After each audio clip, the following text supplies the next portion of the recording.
اور خاتم کا جو معنی وہ بیان کرتے ہیں وہ معنی درست ہے، اس کا جو فہم لیتے ہیں وہ غلط ہے. خاتم کہتے ہیں مہر کو. ہمارے نزدیک سیل آف پروفٹ یہ ہے کہ آپ نے ایک خط لکھا، اس کے بعد اس پہ سیل لگا دی. کیا مطلب ہے؟ اب اس میں کوئی چیز داخل نہیں ہو سکتی، یعنی اور کوئی پیغمبر نہیں آ سکتا. وہ کہتے ہیں خاتم کا مطلب یہ ہے کہ رسول اللہ کے بعد بھی اگر کوئی امتی نبی آئے گا حضور کی مہر سے آئے گا. اب انہیں کہیں کہ یہ جو تم نے مانا لیا ہے یہ اس کو سپورٹو کون سی آیت اور حدیث ہے؟ آیتیں تو کوئی نہیں ہے، حدیثیں بھی ان کے خلاف ہیں. بخاری مسلم دونوں میں حدیث ہے کہ میری اور اگلے انبیاء کی مثال ایک عمارت کی سی ہے جس میں صرف ایک اینٹ لگنے کی جگہ باقی ہے. جتنے لوگ گزرتے ہیں اس عمارت کی تعریف کرتے ہیں اور ساتھ یہ بھی کہتے ہیں کہ یہ ایک اینٹ لگ جائے نا تو یہ عمارت مکمل ہو جائے گی، اور وہ ایک اینٹ میں ہوں. اور جب ایک اینٹ کی جگہ باقی ہے تو غلام احمد قادیانی دجال کس طرح دعوی نبوت کر سکتا ہے؟ جگہ ہی ایک اینٹ کی ہے.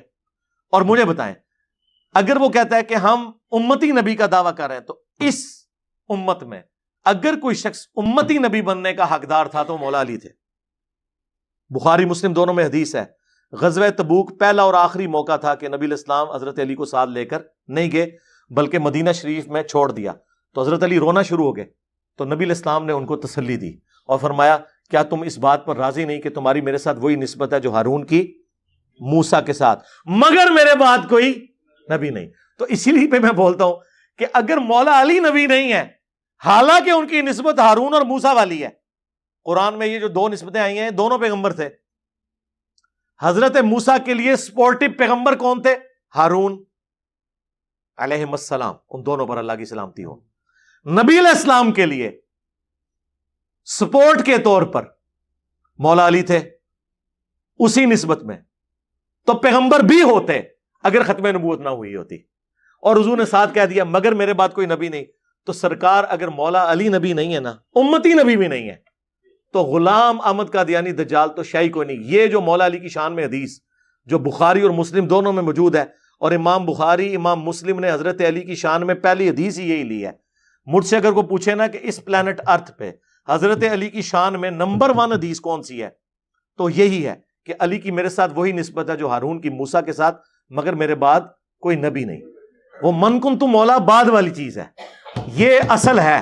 سب سے بڑی حدیث یہ والی ہے. علی سے محبت نہیں رکھے گا مگر مومن، علی سے بغض نہیں رکھے گا مگر منافق، یہ بھی بعد میں ہے. پہلے نمبر پہ اگر کوئی حدیث ہے نا تو یہی ہے کہ جس طرح ہارون اور موسیٰ تھے اس طرح میرے لیے مولا علی ہے مگر کوئی نبی نہیں. تو اگر مولا علی نبی نہیں ہے تو غلام القادیانی دجال کی تو حیثیت ہی کوئی نہیں ہے. آپ دیکھیں قرآن و سنت کے جو محکم دلائل ہیں وہ اتنے مضبوط ہیں، ان دلائل سے تمام گمراہ فرقوں کا رد ہو رہا ہوتا ہے. اس حدیث سے صرف ناسبیت کا رد نہیں ہو رہا، قادیانیت کا بھی رد ہو رہا ہے. اسی لیے آپ دیکھیں گے کہ ناسبی بھی منکرین حدیث ہوں گے اور قادیانی بھی منکرین حدیث ہوں گے. آپ یہ ساری حدیثیں ان کے اوپر پیش کریں نا، انکار کرنا شروع کر دیں گے. قرآن میں تو ان کے لیے ویسے ہی کوئی جڑ موجود نہیں ہے جو قرآن کا جس طریقے سے ہو، کیونکہ قرآن کا اسلوب بالکل واضح ہے کہ جب کبھی کوئی پیغمبر آتا ہے نا وہ بشارت دیتا ہے اپنے بعد آنے والے پیغمبر کے بارے میں. تو ان سے پوچھیں قرآن میں تو ہمیشہ یہ ہے کہ اہل ایمان وہ ہیں جو کچھ ان کی طرف نازل ہوا وہ اس پر ایمان لاتے ہیں، اور جو ان سے پہلے نازل ہوا اس پر ایمان لاتے ہیں. بعد کا ذکر پورا قرآن خالی ہے اس سے. اور پھر وہ جو آیت ہے ما کان محمد ابا احد من رجالکم ولکن رسول اللہ وخاتم النبیین، یہ بالکل واضح ہے. محمد تم مردوں میں کسی کے باپ نہیں ہے بلکہ وہ تو خاتم النبیین ہے، اللہ کے پیغمبر ہیں، اللہ کے رسول ہیں. یہ دونوں باتوں کو اللہ نے کیوں جوڑا ہے؟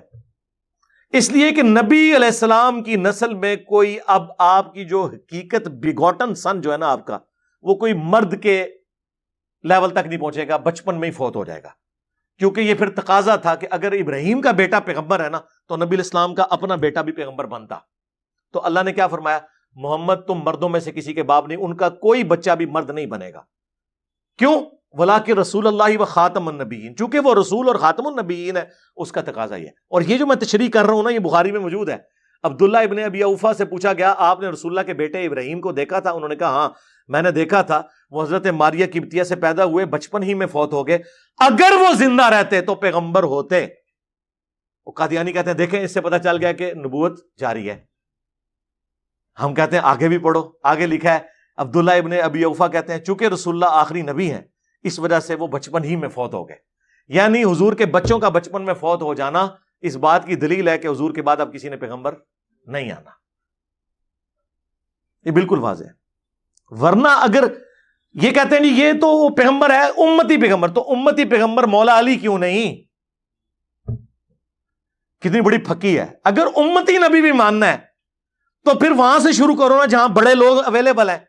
بخاری میں ابو داؤد میں حدیث ہے، اے اللہ ابراہیم اپنے دو بیٹوں اسماعیل اور اسحاق کو ان کلمات کے ذریعے تیری پناہ میں دیتے تھے، اور میں اپنے دو بیٹوں حسن و حسین کو ان کلمات کے ذریعے تیری پناہ میں دیتا ہوں، اعیذکما بکلمات اللہ التامہ من کل شیطان وہامہ ومن کل عین لامہ۔ نبی علیہ السلام کیا فرما رہے ہیں؟ یہ حدیث بخاری میں بھی ہے، ابو داؤد میں بھی، کہ ابراہیم کے دو بیٹے اسماعیل اور اسحاق، اور میرے دو بیٹے کون؟ حسن اور حسین۔ کیا نسبت ہے؟ حسن و حسین اگر امتی نبی نہیں تو غلام احمد قادیانی دجال کہاں سے آ گیا؟ کتنی کمزور گراؤنڈ کے اوپر یہ قادیانی فرقہ کھڑا ہوا ہے۔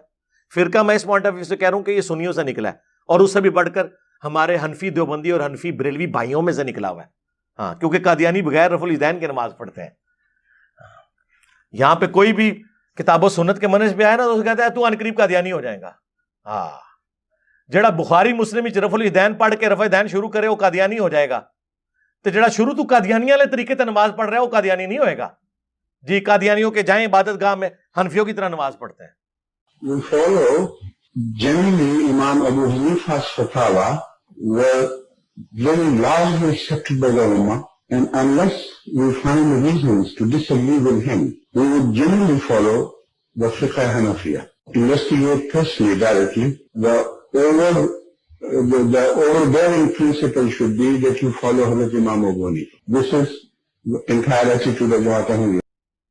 یار یہ کتنی بڑی بات تھی، اہل حدیث پچھلے 100 سال میں یہ بات نہیں حنفیوں کو بتا سکے کہ وہ ہمیشہ اہل حدیث کی گالی کھاتے تھے کہ تو ان وہابیوں ہے نا ان قادیانی ہو جائیں گا۔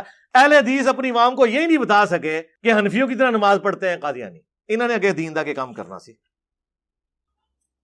ختم نبوت کے اعلان کے بعد اگر مگر کی گنجائش رہ جاتی ہے اگر میرے بعد کوئی نبی ہوتا؟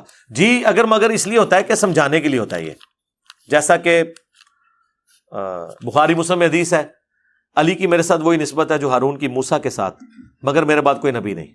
تو بتا دیا، قرآن میں موجود ہے، قل ان کان للرحمن ولد فانا اول العابدین، بالفرض اے نبی تم فرماؤ اگر رحمان کا کوئی بیٹا ہوتا تو میں اسے پوج رہا ہوتا۔ اب یہ اگر مگر کی ضرورت تھی جبکہ لم یلد ولم یولد نازل ہوا ہے پھکی۔ قل ان کان للرحمن ولد فانا اول العابدین، اے نبی تم فرماؤ اگر رحمان کا کوئی بیٹا ہوتا تو میں بھی اسے پوج رہا ہوتا، یعنی عیسیٰ ابن مریم بیٹے نہیں ہیں۔ تو یہ سمجھانے کے لیے ہوتا ہے، اسے کہا جاتا ہے تعلیق بالمحال، ایک محال چیز کے ذریعے مثال بیان کرنا۔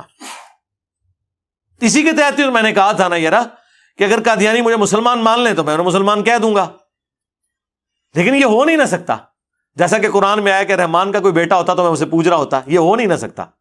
اور یہ بات اس لیے کی جاتی ہے کہ جو ہمیں غلام احمد قادیانی کو دجال کہتے ہوئے بھی کہے کہ ہم مسلمان ہیں تو اس کا مطلب ہے کہ وہ ہماری بات کے ساتھ ایگری کر رہا ہے کہ اس کا جو کلیم کیا ہوا شخص ہے وہ واقعی دجال ہے، کیونکہ نبی کا انکار کرنے والا کوئی مسلمان نہیں ہو سکتا۔ اسے تعلیق بالمحال کہا جاتا ہے، اور یہ ہمیشہ سے تعلیق بالمحال کے ذریعے سمجھانے کا سلسلہ قرآن میں، احادیث میں، فقہا کی کتابوں میں رہا ہے، لیکن صرف اس لیے کہ ان کے ناموں کے ساتھ انجینئر نہیں آتا تھا وہ بچ گئے۔ ہاں